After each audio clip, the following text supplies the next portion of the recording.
Hello मित्रांनो, कसे आहात? छान आहात ना? आज की नाही मी तुम्हाला एका वटवाघळाची आणखीन चिमणीची गोष्ट सांगणार आहे. एकदा काय झालं, एका जंगलामध्ये दोन मोठी मोठी झाडं होती. एका झाडावरती खूप सारे वटवाघूळ राहायचे. आणखीन दुसऱ्या झाडावरती खूप सारे दुसरे पक्षी राहायचे. आता त्या दुसऱ्या पक्ष्यांमध्ये जे आहे ना, ते एक चिमणी होती. खूपच सुंदर होती दिसायला.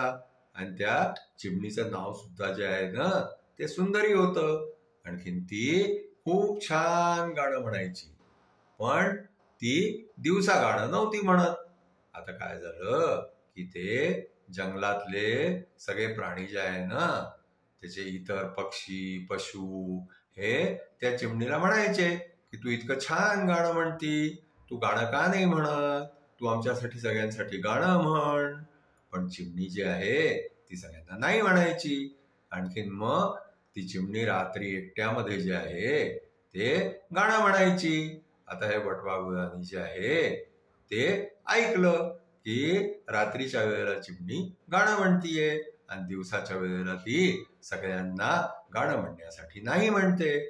मग तिने त्या वटवाघुळांनी जे आहे ना, ते चिमणीला विचारलं की तू सगळ्यांना नाही म्हणतीस, पण मग रात्री एकट्यामध्ये का गाणं म्हणतीस? आणि तू इतकं सुंदर गातीस, इतकं छान गातीस, तू सगळ्यांसाठी का नाही गात? तर चिमणीनी त्या वटवाघुळाला काय सांगितलं की माझं गाणं एक दिवस ऐकून आणखीन एक मनुष्य जो आहे ना, तो मला पकडून घेऊन गेला आणि त्याने मला आपल्या घरी नेऊन एका पिंजऱ्यामध्ये ठेवलं. आणखीन तो मला सारखं जे आहे ते गाणं म्हणायचा.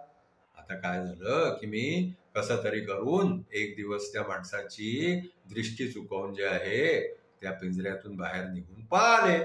आणखीन सीधी जंगलामध्ये आले.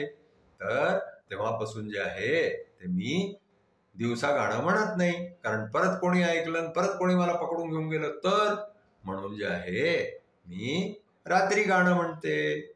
मग त्या वटवाघुळांनी जे आहे ते चिमणीला समजवलं की आपण काहीही करताना या गोष्टीचं लक्ष ठेवावं.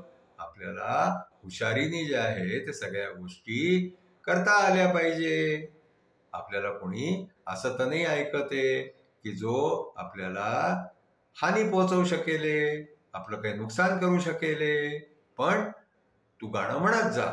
तू सगळे लोक तुला म्हणतात तू इतकं छान गाणं म्हणते, तू सगळ्या पक्ष्यांसाठी जनावरांसाठी छान गाणं म्हणत जा, पण फक्त बी कॉशस.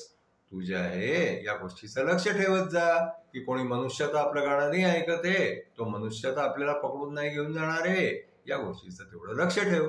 आता चिमणीला ही गोष्ट समजली आणि मग दुसऱ्या दिवशीपासून ती चिमणी जी आहे ना, ती दुसऱ्या पक्ष्यांच्या जनावरांच्या म्हणण्यानी छान छान सुंदर सुंदर गाणी म्हणायला लागली.